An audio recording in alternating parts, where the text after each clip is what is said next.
하셨습니까? 한 목소리로 읽도록 하겠습니다. 본속에 속한 몸으로 뿌려지고 영에 속한 몸으로 일으켜지나니 본속에 속한 몸이 있고 영에 속한 몸이 있느니라. 영에 속한 몸이 있느니라. 이 바로 부활의 몸을 말씀하고 있습니다. 오늘 영에 속한 몸, 부활의 몸이라는 주제로서 말씀을 전하도록 하겠습니다. 기도합니다. 전능하시고 거룩하신 아버지 하나님, 저희들에게 예수 그리스도로 우리가 부활의 소망을 저희들이 갖게 하시니 감사합니다. 이제 우리는 하나님의 아들들로서 하나님의 상속 유업을 받은 자로서 이제는 이 몸이 변하여서 우리가 영적인 몸으로서 또 하늘에서 주님과 함께 살 수 있도록 인도하시니 감사합니다. 이제 그 부활의 소망을 품고 살아갈 수 있도록 이 시간 주께서 말씀해 주실 때 우리가 그것이 믿음으로 완전히 잘 결합하고 또한 그 말씀대로 우리가 순종하며 살아갈 수 있도록 저희를 지켜주시기를 원합니다. 온전히 저희들에게 깨달을 수 있는 지혜와 총명도 이 시간 허락해 주시기를 원하오며 예수님의 이름으로 기도합니다. 아멘. 앉으시기 바랍니다.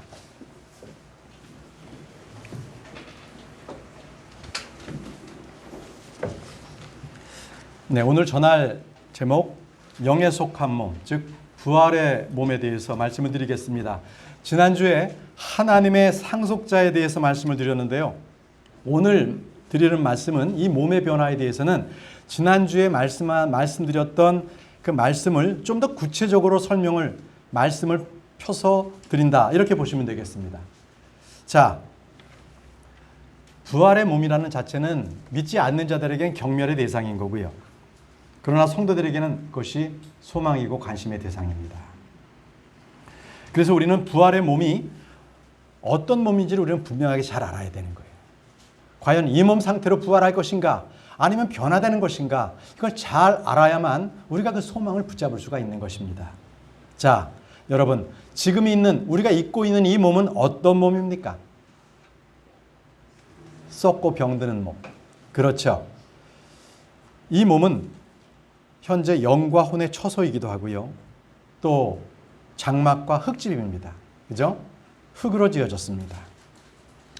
우리의 몸은 혼이 걸치는 겉옷입니다. 영과 혼을 담는 질그릇이기도 하고요. 또 우리 몸은 참 중요해요. 성도들의 몸은요, 주님께서 거하시는 성전입니다. 자, 이렇게 몸은 참 중요하기 때문에 이 몸을 거룩하게 더럽히지 말아야 합니다. 우린 그 책임이 있어요. 몸이 없다면 이 세상에서 사람들이 할 수 있는 일은 거의 없죠. 몸이 있어야만 되는 겁니다. 만약에 몸의 건강을 잃어버렸다고 생각해 보십시오. 이 건강을 잃어버린 사람은 그 몸의 중요성을 누구보다도 잘 알 것입니다. 몸이 어딘가에 다치거나 속병을 앓거나 그렇죠? 그렇다면 그는 몸의 가치를 다시 한번 더 크게 심각하게 생각할 것입니다. 여러분들도 몸이 아파서 그런 경험은 많이 있으실 거예요. 예. 저에게도 예전에 한번 이 담석이 있어서 아주 그냥 몸이 아주 자지러지게 식은땀이 나고 몸이 꼬꾸라졌던 적이 있습니다. 아, 건강이라는 것. 올바로 몸을 서서 일어나서 걸을 수 있다는 것이 얼마나 귀중한 것인지를 그때 알았습니다. 여러분, 우리가 입고 있는 이 몸을 그러면 언제 우리가 벗어날 수 있겠습니까? 이 몸. 딱 한 가지 경우밖에 없어요. 우리가 죽어야만 이 몸을 벗어날 수가 있다는 것입니다. 네. 베드로후서 1장 14절에 이는 우리 주 예수 그리스도께서 내게 보여주신 것 같이 내가 머저나 반드시 나의 이 장막을 벗어나야 할 줄을 알기 때문이라. 자, 베드로는 자신의 죽음을 일컬어서요, 나의 이 장막을 벗는다 이렇게 말하고 있습니다. 이 장막, 바로 육신의 몸을 말하고 있는 것이죠. 그러면 이 장막을 벗어나면 어떤 일이 생깁니까? 장막을 벗어났다. 자, 그랬을 때는 우리 한번 말씀을 찾아보죠. 고린도 후서 5장 2절에서 4절 말씀입니다. 고린도 후서 5장 2절에서 4절 말씀. 우리가 이 장막에서 신음하며 하늘로부터 오는 우리의 집으로 옷 입기를 간절히 원하노니 우리가 옷 입고 있으면 벌거벗은 채 드러나지 아니하리라. 이 장막에 있는 우리가 짐을 진 채 신음하는 것은 벗고자 함이 아니요 입고자 함이니 이것은 죽을 것이 생명에 삼켜지게 하려 함이라. 자, 말씀에서 우리가 이 장막에서 신음하며 하늘로부터 오는 우리의 집으로 옷 입기를 간절히 원하노니 이렇게 말씀하고 계시지 않습니까? 자, 우리는 이렇게 우리의 집으로 옷 입기를 간절히 바랍니다. 우리는 죽음으로써 몸을 벗고요. 부활로써 새 몸을 입는 겁니다. 부활로써 새 몸을 입어요. 이 죽음은요, 생명이 사망에 삼켜지는 사건이고 부활은 이 사망이 생명에 삼켜지는 사건이에요. 육신의 몸은 사망에 굴복하지만 그때가 되면 사망이 생명에 굴복하게 될 때입니다. 그때가. 자, 우리의 몸이 이렇게 중요한 것은 우리의 죄가 예수님의 몸으로 인해서 해결되었어요. 예수님의 몸입니다. 결코 우리 죄의 구속은요, 예수님의 영이나 혼으로서 우리의 몸이 해결된 것이 아니라 예수님의 몸으로서 해결됐어요. 그래서 예수님께서 인간의 몸으로 오신 것이죠. 그렇습니다. 우리는 예수님의 영과 혼으로 구원받은 게 아니에요. 예수님의 몸의 죽으심, 그 몸의 부활, 그걸로 우리가 구원을 받은 것입니다. 그러면 다시 한번, 우리의 몸은 언제 부활합니까? 우리의 몸. 바로 주님께서 이 땅에 재림하실 때 우리 몸은 부활합니다. 그렇죠? 요한일서 3장 2절 말씀에 사랑하는 자들아, 이제 우리는 하나님의 아들들이니라. 우리가 앞으로 어떻게 될지는 아직 나타나지 아니하였으되 그분께서 나타나시면 우리가 그분과 같게 될 줄 아노니 이는 우리가 그분께서 계신 그대로 볼 것이기 때문이라. 그분께서 나타나시면, 이 말씀은 재림의 날을 말씀하고 계십니다.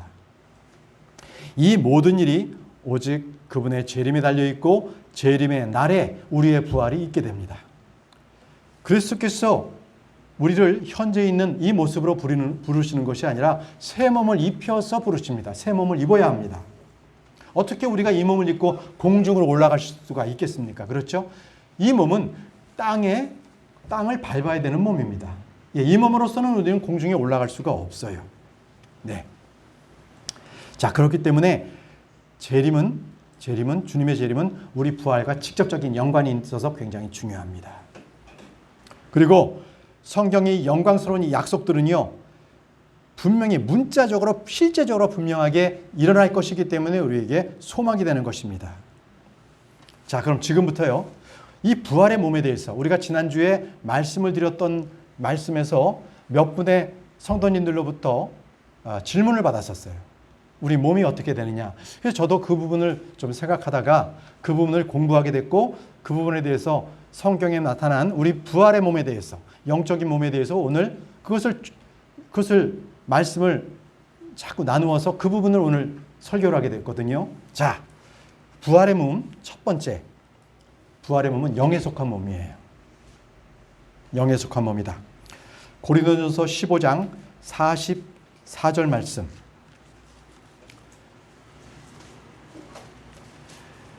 본성에 속한 몸이 뿌려지고 영에 속한 몸이 일으켜지나니 본성에 속한 몸이 있고 영에 속한 몸이 있느니라. 자, 본성에 속한 몸은 육신의 몸이죠.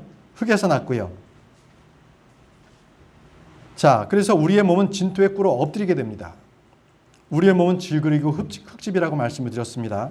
그렇지만 우리의 영은요, 우리는 일어날 때 영에 속한 몸으로서 일으켜지는 거예요. 그래서 우리의 몸은 혼에 속한 사람으로서 정신에 따라 지금 몸이 움직이고 있지 않습니까? 혼에 따라서 이렇게 움직여요. 그렇지만 부활했을 때는 영이 지배해요. 우리 몸을 영이 지배합니다. 그래서 영에 따라 움직이는 거예요. 그래서 영에 속한 몸은요, 여러분, 먹을 수 있고요, 마실 수 있고, 느끼기도 하고, 만지기도 합니다. 영에 속한 몸인데도 불구하고. 참 희한하죠? 아주 그러한 신비입니다. 바울은 그래서 이 몸을요, 구속받은 몸, 영광스러운 몸, 이렇게 표현했어요. 여러분, 우리가 씨앗을 심으면 그 씨앗이 자라서 열매를 맺죠. 그런 것처럼 우리의 이 육신의 몸이 심겨졌을 때 영적인 몸이 일으켜지는 거예요. 씨를 심는 것과 똑같은 것을 우리는 볼 수 있는 거예요.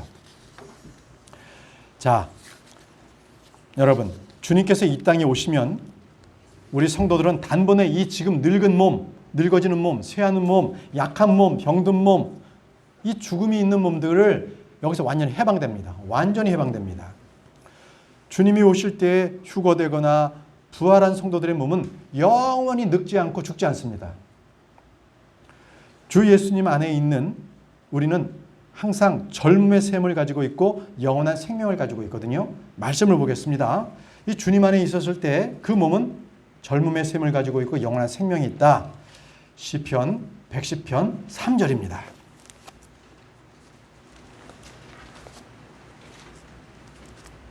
시편 110편 3절.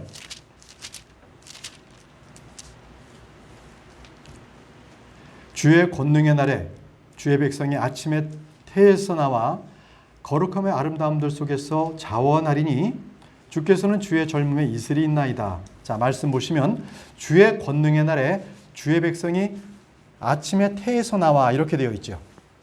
또 주의 젊음에 이슬이 있나이다. 주의 젊음에 이슬이 있나이다. 자, 이슬은요 우리를 새롭게 하는 것이고요. 주의 이슬은 부활을 말합니다. 주의 이슬이 부활을 말해요. 이사야서 26장 19절을 보십시오.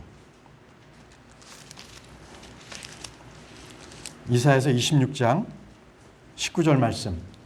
주의 죽인 자들은 살겠고 그들이 나의 죽은 몸과 함께 일어나리라. 흙 속에 거하는 자들아 너희는 깨어 노래할지어다. 잘 들으세요. 주의 이슬은 채소의 이슬 같으니 땅이 죽은 자들을 내놓으리로다. 뭐라 그랬습니까? 주의 이슬은 채소의 이슬 같으니 땅이 죽은 자들을 내놓으리라고 말씀하셨습니다. 예, 바로 주님께서는 이슬을 부활로서 주님께서 말씀하고 계시고요. 여러분, 만나가 내릴 때 만나가 내리기 전에 먼저 만나가 어디 위에 열렸어요? 이슬 위에. 그래서 더러움이 입지 않았어요. 그 광야에서도. 여러분, 그 공학 법칙에서 연력학 제2법칙이 있습니다. 엔트로피 증가의 법칙이라고 하는데 이 법칙은요. 모든 물체는 시간이 갈수록 쇠하여진다. 녹슬어진다. 헐어진다. 이게 이거예요. 그러니까 뭐 어느 물체가 시간이 지나갈수록 그게 진화한다. 진화로는 거짓이라는 거거든요. 이게 그게 분명한 건데 마찬가지로 우리의 몸은요. 지금 날이 갈수록 쇠해져야 되잖아요. 저 같은 경우 벌써 60이 넘으니까 몸에 이제 검버섯이 피고 그러더라고요. 아이 참 불행하더라고요. 그런데 부활의 몸은요. 날마다 새롭다는 걸 아십시오. 부활의 몸은 날마다 새롭습니다. 이 성도들이 부활의 몸을 입기를 원하는 것이 바로 그것 때문에 그렇습니다. 새 몸은 새 집, 새 옷이라고 불리기도 하고요. 또 성도들의 이 부활한 영적인 몸은 가장 영광스러운 데 있는데 그 능력이 있어요. 그리고 죄도 없고 썩지 않는 몸입니다. 그것이 부활의 몸이에요. 자, 두 번째 보시죠.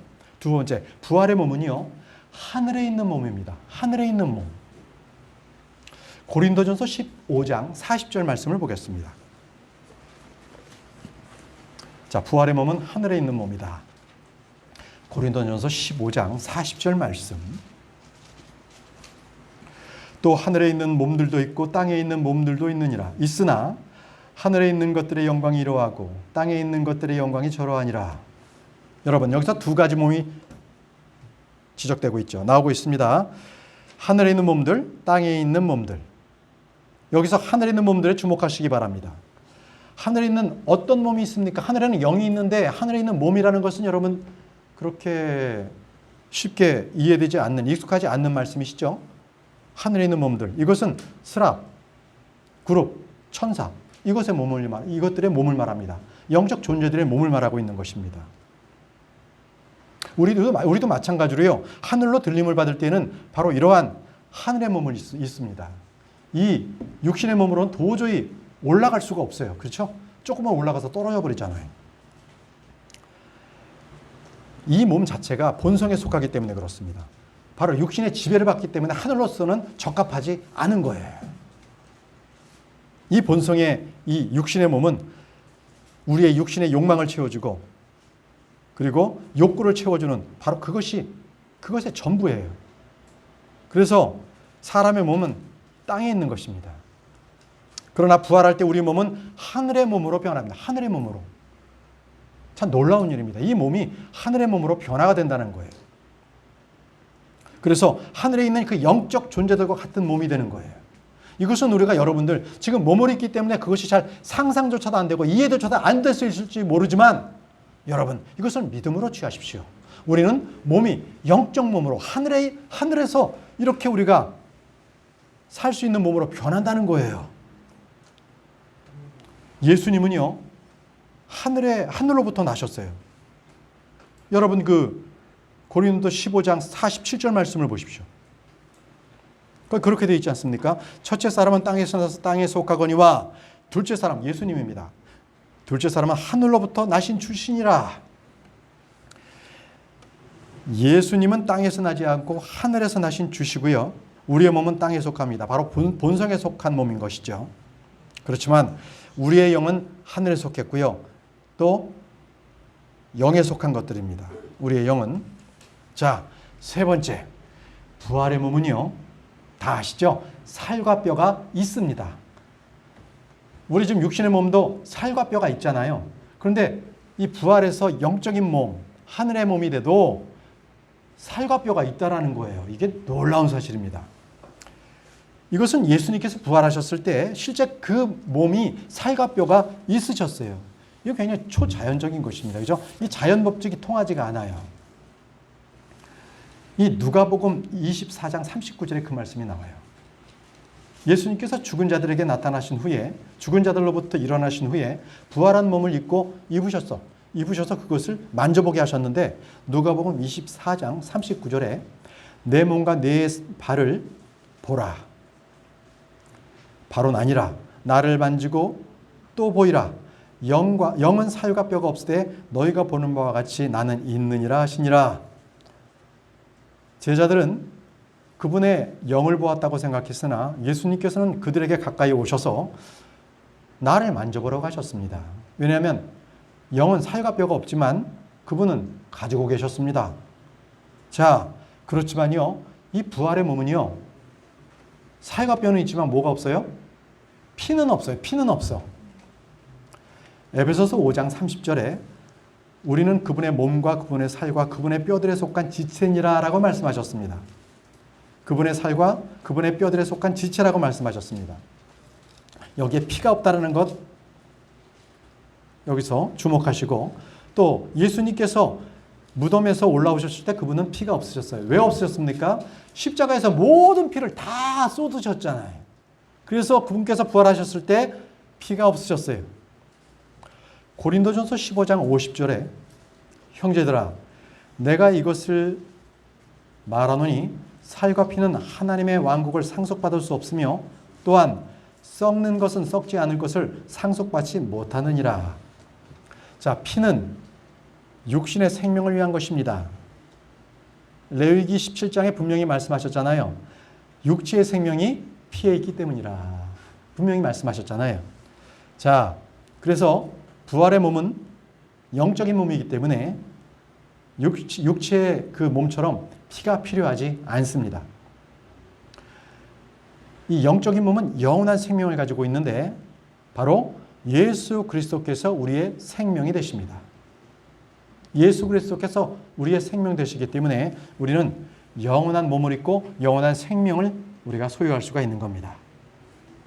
자, 이 부활의 몸은요, 이 초자연적인 그 눈을 가질 수 있어요. 눈을 가질 수 있어요. 만약에 우리가 부활의 몸을 입을 때는 우리의 시력은요, 우리가 지금 볼 수 없는 것까지도 다 보일 수 있을 거예요. 그 사례가 열왕기하 6장에 나오는데 거기에는 시리아 군사들이 이 엘리야를 잡으려고 엘리야가 있는 그 도시를 딱 에워쌌어요. 그랬을 때 엘리사의 종이 혼비박산해가지고 이렇게 얘기했습니다. 우리가 어찌하여 하리까? 이 아주 슬픕니다. 이거 어떻게 했으면 좋겠습니까? 라고 낙심하면서 말했어요. 그때 엘리사가 죽게 기도했어요. 주님께서 그 종의 눈을 열어주셨어요. 그 종의 눈을 열어주시니까 딱 보니까 불말과 불병거가 산에 가득한 것을 그 종이 보게 된 거예요. 영적인 눈을 보게 된 것이죠. 예. 우리가 부활의 몸을 입으면 바로 이렇게 영적인 눈을 띄게 된다는 거예요. 또 다른 사례가 있어요. 그것은 누가복음 24장에서 예수님께서 부활하시고 엠마오로 가는 두 제자에게 나타나셨을 때에 그분과 함께 이제 식사하셨죠. 자, 그때 그들이 눈이 밝아지면서 주님을 알아봤어요. 그러나 그 순간에 주님은 그 자리에 없으셨어요. 예수님께서 사라지신 것인데 잠깐 몸을 숨기신 게 아니라 다른 영적 세계로 들어가신 겁니다. 바로 거기를 떠나신 거예요. 바로 이 육신의 시력으로는 미치지 않는 영적인 그 세계가 또 있다는 거예요. 그래서 육신으로는 우리가 볼 수가 없는 그러한 세계를 그 제자들은 예수님께서 그리로 가셨기 때문에 못 본 거예요. 그때부터. 아시겠죠? 그런데 우리가 육신의 몸을 영적인 몸, 부활의 몸을 입으면 그때는요. 영적인 세계 그리고 이렇게 육신의 세계 이걸 다 경험할 수 있는 거예요. 이해하세요?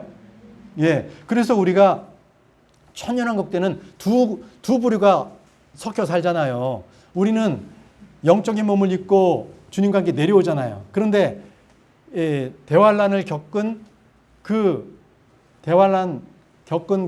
민족들이나 유대인들은 육신의 몸을 입고 있잖아요. 그렇죠? 그 섞여 산다니까요. 그게 사실이에요. 자, 네 번째는 부활의 몸은요. 그리스도의 영광스러운 몸과 같게 되는 몸이에요. 그리스도의 영광스러운 몸과 같게 된다. 이 말씀은 예수님께서 부활하셨잖아요. 십자가에 못 박히시고 3일 후에 부활하셨을 때 그분은 그 이전의 몸이 아니셨어요. 아니셨기 때문에 좀 전에 말씀드린 엠마오의 가는 제자들이 그분을 못 알아봤고 그리고 또 마리아도요. 그분을 뭘로 알아봤어요? 동산지기로 알아봤다고요. 그래서 몰라봤을 그럴 몸이 되는 거예요.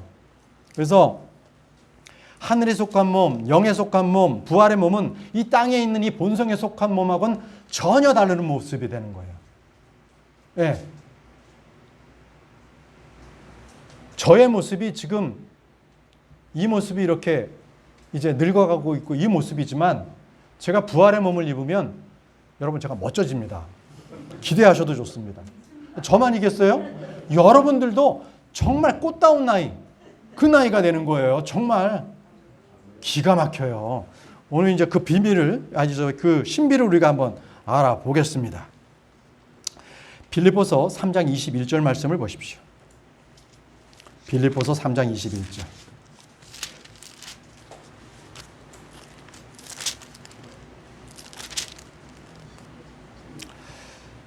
그분께서는 모든 것을 자기에게 복종시킬 때 사용하는 능력을 발휘하사 우리의 천한 몸을 변화시켜 자신의 영광스러운 몸과 같게 만드시리라. 자, 자신의 영광스러운 몸과 같이 변화시키겠다고 말씀하셨어요. 만드시겠다고 말씀하셨습니다. 자, 이 몸은요, 알아볼 수 있고, 만질 수 있고, 제한이 없고, 먹을 수 있고, 사라질 수 있고, 하늘로 날아다닐 수 있고, 그런 몸이에요. 다시 죽을 수 없습니다. 예. 바로 이 몸을 말씀하신 거예요. 그리스도와 같은 그러한 형상의 몸을 우리는 입게 되는 것입니다. 고린도전서 15장 48절 49절에 땅에 속한 자들은 또한 땅에 속한 그 사람과 같고 그랬습니다. 땅에 속한 사람은 누구냐면 아담이지요. 그래서 우리가 땅에 속한 사람이고 그래서 죄성이 있고 죄의 운명에 살고 또 아담의 형상을 입었잖아요. 그렇지만 또 말씀 계속 제가 읽을게요.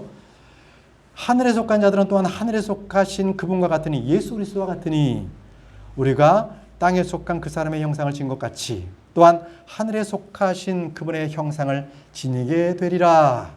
아멘.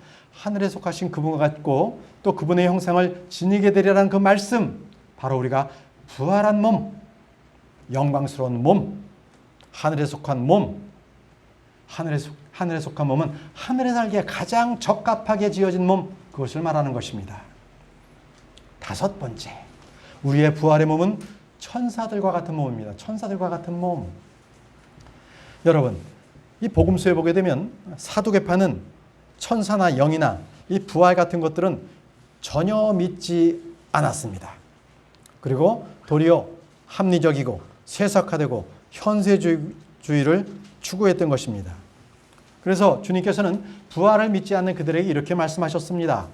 마태복음 22장 30절 말씀을 보겠습니다. 이 사두개인들이 부활을 믿지 않았는데 그들에게 주님께서 하신 말씀이 있습니다. 마태복음 22장 30절 말씀. 네, 마태복음 22장 30절. 부활 때에는 그들이 장가가지도 시집가지도 아니하며 하늘에 있는 하나님의 천사들과 같으니라. 자, 부활 때에는 하나님의 천사들과 같다는 그 말씀은요, 천사들과 동등하기 때문에 장가가지도 시집가지도 않는다는 말씀입니다. 이번에는 누가복음을 보십시오. 같은 말씀이 나와 있는데 누가복음 20장 35절에서 36절 말씀을 보겠습니다. 누가복음 20장 35절에서 36절 말씀입니다.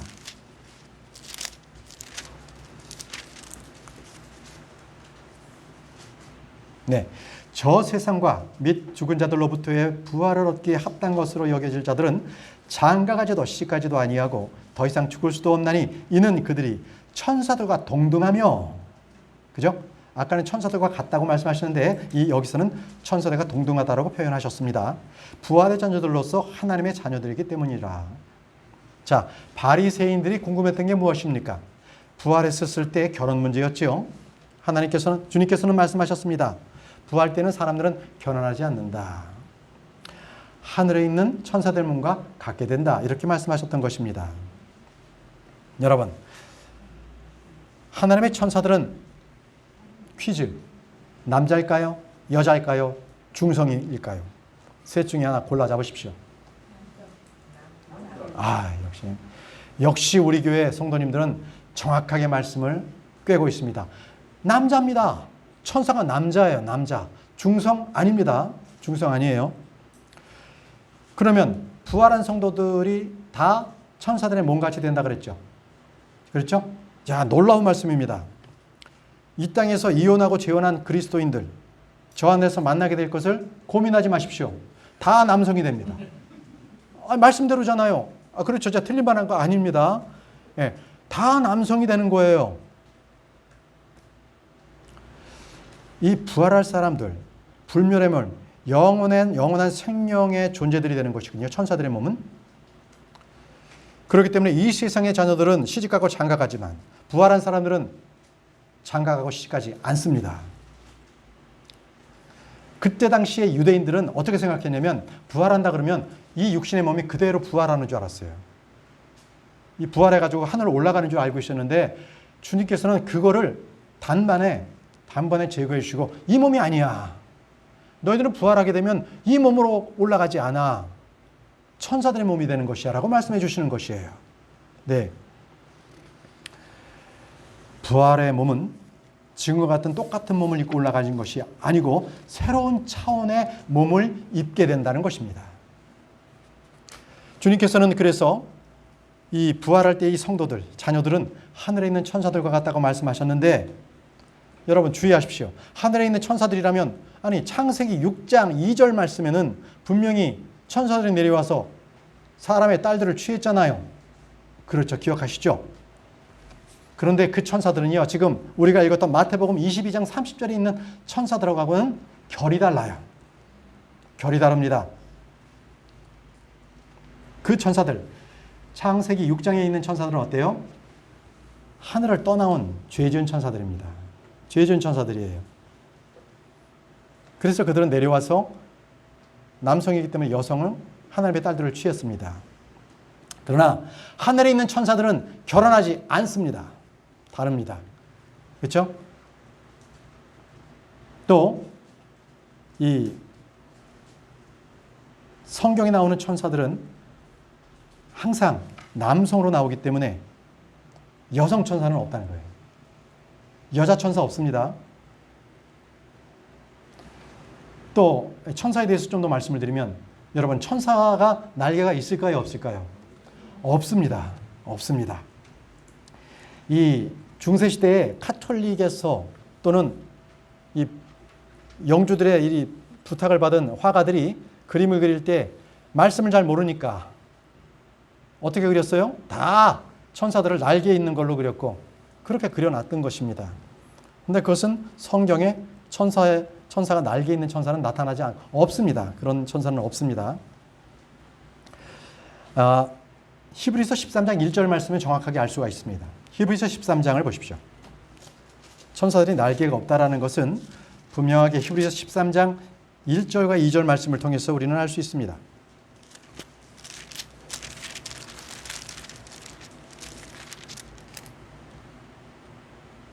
형제들의 사랑을 지속하고 나그네 대접하기를 잊지 말라. 이로써 어떤 자들이 알지 못하는 가운데에 천사들을 대접하였느니라. 자, 다시 한번. 어떤 자들이 알지 못하는 가운데 천사들을 대접하였느니라고 말씀하셨죠. 여러분, 천사들이 날개가 있다면 누구든지 천사라는 걸 알 수 있지 않겠습니까? 그러면 대접을 잘했겠죠. 그런데 모른다는 거예요. 날개가 없었기 때문에 누군지 모른다. 천사인지 아닌지 모른다는 거예요. 이해되시죠? 네. 자, 그래 성경을 보게 되면 날개 있는 천사에 대한 언급이 있긴 있습니다. 스가랴 5장 5절에서 11절에는요. 몇몇 피조물이 날개가 있다고 나오는데 여러분 나중에 그 부분을 읽어보실 때 여기는 천사가 아니라 마귀들입니다. 여기는 마귀들입니다. 또 날개 있는 다른 이 영적 존재들이 있긴 있어요. 그들은 그룹, 그죠? 스랍 이런 존재들인데 그들은 결코 하나님의 주변을 떠나지 않습니다. 이 땅에 내려오지 않습니다. 항상 하나님의 곁에 있기 때문에 다른 곳에 등장한 예가 없습니다. 그래서 천사는 날개가 없습니다. 이렇게 보시면 됩니다. 아시겠죠? 우리 예수님께서는요, 주의 천사, 하나님의 천사로서 이 땅에 나타나시기도 했었습니다. 그 모습이 바로 우리의 모습이 된다라고 보시면 됩니다. 로마서 8장 29절에서 30절 말씀에 그분께서는 자신이 미리 아신 자들을 또한 예정하사 자신의 아들의 형상과 같은 모습이 되게 하셨나니 이것은 그분이 많은 형제들 가운데서 처음 난 자가 되게 하려 하심이라. 뿐만 아니라 그분께서는 자신이 예정하신 모든 것을 또한 부르시고 자신이 부르신 그들을 또한 의롭게 하시고 자신이 의롭다 하신 그들을 또한 영원롭게 하셨느니라. 자, 여기서 예정하신다는 것은 구원의 예정을 말씀하시는 것이 아닙니다. 그것은 그분의 구원받은 성도들이 그분의 형상과 일치하게 예정되었다는 것을 말씀하고 계시는 것입니다. 자, 우리는 하나님의 천사같이 예수 그리스도의 형상과 같은 모습이 되도록 예정이 되어 있습니다. 우리가 앞으로 있게 될 몸이 바로 예수님과 같은 몸입니다. 그러면 여러분 이제 다시 한번 우리가 부활의 몸이 됐을 때 어떻게 변하는지는 예수님의 몸을 보면 우리가 가늠할 수 있어요. 우리가 하나님의 천사들 같이 된다는 그 몸이라는 것은 천사들은 성경에 나올 때 보통 연령대가 있었어요. 늙은 천사 보셨습니까? 없었습니다. 항상 젊은 천사들이었어요. 그러면 좀 더 구체적으로 결론적으로 말씀드릴게요. 그 천사들의 나이는 보통 33살 반이었습니다. 33살 반. 아니 어떻게 그걸 알 수 있냐고요? 우리가 인생의 황금기를 30, 40대로 봅니다. 그렇죠? 또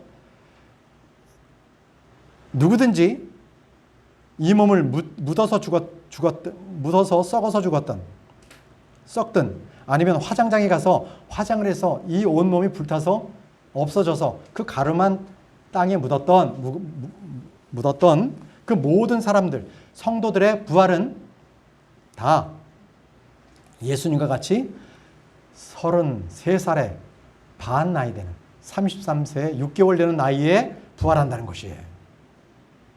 주의해서 보세요. 예수님께서 그렇게 부활하셨기 때문에 그렇습니다. 그 근거가. 자, 이제부터 자매들의 부활한 몸은 어떻게 될까요? 이거 참 중요한 거죠. 그렇죠. 남자로 되겠죠. 성형수술한 자매가 부활하면 어떻게 되겠어요? 아, 이게 골치 아프네. 주님께서도 그 얼굴을 몰라. 아, 이게 누구냐? 봤더니, 아하, 이게 저기 성형수술했네. 예전의 모습으로. 그런데 그 모습은 33살 반 된 나이의 모습으로, 남자의 모습으로 부활한다는 것입니다. 자매들도. 믿기 어렵죠? 부활 후에는요, 성별이 없습니다. 남녀노소가 없습니다. 그래서 구원받은 이 자매들도요, 남성으로 영적 존재를 한 남성입니다. 이 말씀은 지금 이 자매들 이 안에도, 마음 안에도요, 남성이 있습니다. 바로 성령이 계십니다. 예수 그리스도께서 여러분들 안에 계십니다.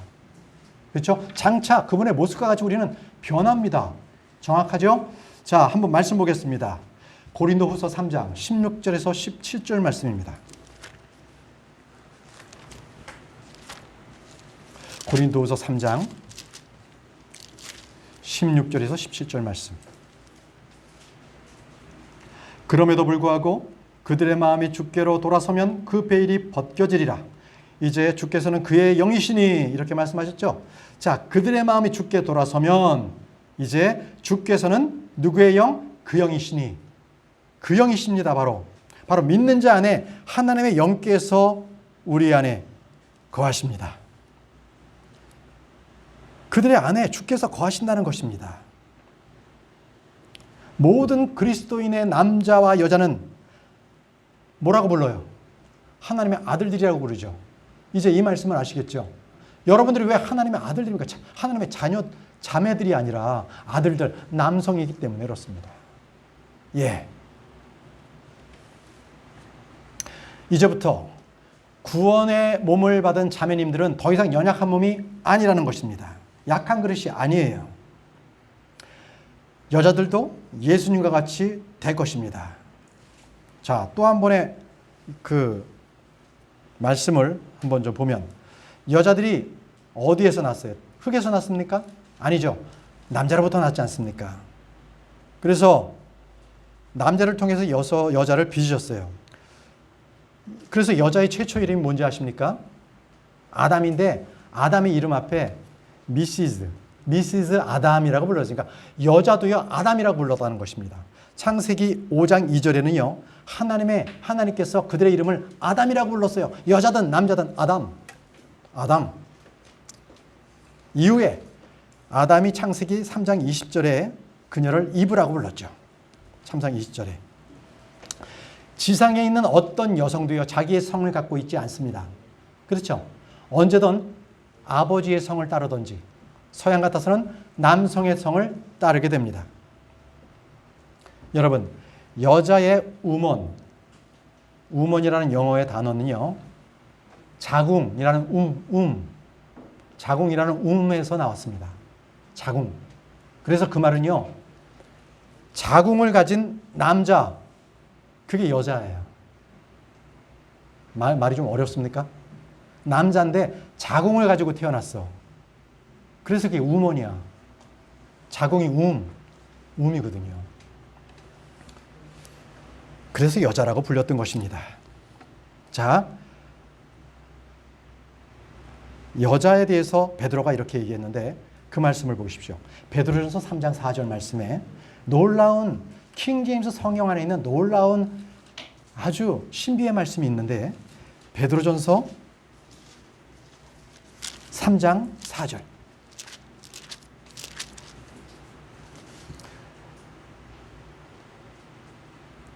오직 마음에 감추어진 사람으로 하되 썩지 아니하는 것, 즉 온유하고 조용한 영의 장식으로 할지니 이것은 하나님의 눈앞에서 지극히 값진 것이니라, 이렇게 말씀하셨거든요. 그런데 여러분, 이 말씀은 남자들에게 하는 것이 아니라 아내들에게 한 거예요. 여러분, 이 3장 1절부터 보세요. 아내들아 해가지고 쭉 아내들에게 하는 말씀이 계속적으로 이어지고 있고, 이 4절도 지금 아내들에게 하는 말씀인데, 3장 4절 초반부에 보시면, 초반부에 오직 마음에 감추어진 사람으로 하되, 이렇게 나와 있죠. 히든맨. 예, 히든맨이 있다는 거예요. 히든맨. 이 감춰진 사람이 뭐예요? 누구예요? 바로 사람이신 예수 그리스도. 이 감춰진 사람이 아내들, 여자들 안에도 있다는 거예요. 그래서 부활할 때 속에 거하시는 예수님의 형상이 바로 그 자녀들에게, 그 여자들에게도 똑같이 임한다는 겁니다. 예수 그리스도의 형상으로 그 겉모습이 완전히 남성으로 변화되는 거예요. 이것은 결코 이상한 일이 아니에요. 바로 이렇게 주님께서 약속해 주셨잖아요. 그렇죠? 예. 여기서 한 가지 더 유의할 것을 말씀드리겠습니다. 주의 있게 들으십시오. 구약성도, 신약성도, 환란성도는 우리가 오전에 우리 성경 공부 때 배웠죠? 다 똑같이 첫 열매들이에요. 그렇죠? 첫 열매들이에요. 구약, 신약, 환란성도 다 똑같이. 그런데 부활의 보상이 분명히 달라요. 근데 그들의 몸은 똑같아요. 그러니까 다시 한번, 구약성도나 신약성도나 환란성도나 때에 따라서 그들이 몸이 달리 따른 계급 차이가 있는 것이 아니라 부활하면 몸이 똑같아요. 지금 말씀드린 5가지의 부활의 몸, 영광스러운 몸, 영적인 몸, 하늘의 몸, 예수 그리스도와 같은 몸 다 똑같아요. 그런데 몸은 다 똑같은데 뭐가 달라요? 보상이 다르다는 거예요. 보상이 달라요. 그래서 유업의 보상의 차이가 있고 상급의 보상의 차이가 있지, 부활의 몸의 차이는 있다 없다? 없다. 없다. 자, 보겠습니다. 고린도전서 15장을 보겠습니다. 고린도전서 15장 40절 41절. 또한 하늘에 있는 몸들도 있고 땅에 있는 몸들도 있으나 하늘에 있는 것들의 영광이 이러하고 땅에 있는 것들의 영광이 저러하니라. 해의 영광이 이러하고 달의 영광이 저러하며 별들의 영광이 또 다르니 이 별과 저 별이 영광 면에서 다르도다. 자, 각 몸의 영광이 다르다는 겁니다. 자, 해의 광채, 이것은 달보다 밝죠. 별들도 광채가 서로 다 달라요. 마찬가지로 식물도 다르고요. 다양성이 이루 말할 수 없고 짐승도 다 각기 다르죠. 이 세상에, 제가 인터넷에 보니까 현재 이 지구 안에서 사는 사람의 인구가 75억이라 그러다. 75억. 79억입니다. 79억. 근데 이 사람들 중에 쌍둥이로 태어난 사람 이외에 또 쌍둥이도 성격도 달라요. 다 같은 사람이 아무도 없습니다. 우리 주님께서는 각 종류대로 고유의 몸을 주셨습니다. 그래서 성도들 간의 영광의 차이라는 것은 몸의 모양의 차이가 아니라 상급, 보상의 차이라는 것을 말씀하고 있습니다. 각 몸의 영광은 다 다릅니다. 자, 말씀을 정리하겠습니다. 부활의 몸을 소망하는 우리의 신앙이 어때야 되겠습니까? 우리는 날마다 부활을 체험해야 되지 않겠습니까? 부활의 날이 부활의 몸을 잊기까지 우리는 계속적으로 부활을 체험하면서 그날을 소망하며 기다려야 하는 것입니다. 그래서 부활의 전파자였던 사도 바울은 이렇게 고백했습니다. 고린도전서 15장 31절에 내가 그리스도 예수 우리 주 안에서 가진 바 너희로 인한 기쁨을 두고 단언하노니 나는 날마다 죽노라. 나는 날마다 죽노라. 왜 날마다 죽습니까? 그는 이 겉사람을 날마다 죽이는 거예요. 십자가에 매번 죽이면서 속사람을 계속적으로 주님 앞에 나갈 수 있도록 그렇게 날마다 새롭게 부활하고 새 몸을 입었던 것입니다. 예, 그렇습니다. 우리의 부활 신앙도 이래야 되는 것입니다. 우리의 현재 삶도 이래야 되는 거예요. 언제나 우리는 부활의 영광스러운 주님의 십자가의 그 죽으심에 대해서 우리가 그 부활의 소망을 가지면서 그 동일한 능력으로 살기 위해서는 바로 이 말씀대로 날마다 죽어야 하는 것입니다. 또 로마서 6장 4절 말씀에 그러므로 우리가 죽음 안으로 침례를 받아 그분과 함께 묻혔나니 이것은 그리스도께서 아버지의 영광을 힘입어 죽은 자들로부터 일으켜진 것 같이 우리도 생명의 새로움 속에서 걷게 하려 함이라. 주님의 부활은 하나님의 권능이며 힘이며 생명이십니다. 부활의 생명이 우리의 속사람의 생명이시며 부활의 능력, 그것이 죄를 이길 수 있는 능력이 되고 마귀를 이길 수 있는 권세가 되며 세상을 거스려 이길 수 있는 우리에게 힘을 주시는 것입니다. 사랑하는 성도 여러분, 이제 우리는 부활하신 예수님, 그 성령의 인치심을 통해서 주님께서 이 땅에 오시는 그날까지 우리는 육체 내에서 우리의 믿음을 견고하게 지키시기 바랍니다. 우리는 세상 사람들과 동일한 육체로 살고 있지만 그러나 영은 그들과 다릅니다. 우리는 비록 세상 사람들과 동일한 육체 가운데 살지만 앞으로 우리가 입게 될 몸은 다릅니다. 우리는 이 세상의 육체의 남은 삶을 내 뜻이 아니라 하나님의 뜻대로 살고 예수 그리스도의 믿음으로 살아야 합니다. 그러함으로써 많은 성령의 열매를 맺는 여러분들이 되시기를 바랍니다. 십자가에서 죽으시고 부활하신 그분을 증거하시기 바랍니다. 이러한 부활의 소망을 갖고 그 소망으로 우리가 늘 부활의 몸을 꿈꾸고 살아가는 저와 여러분들이 되시길 바랍니다. 기도하겠습니다.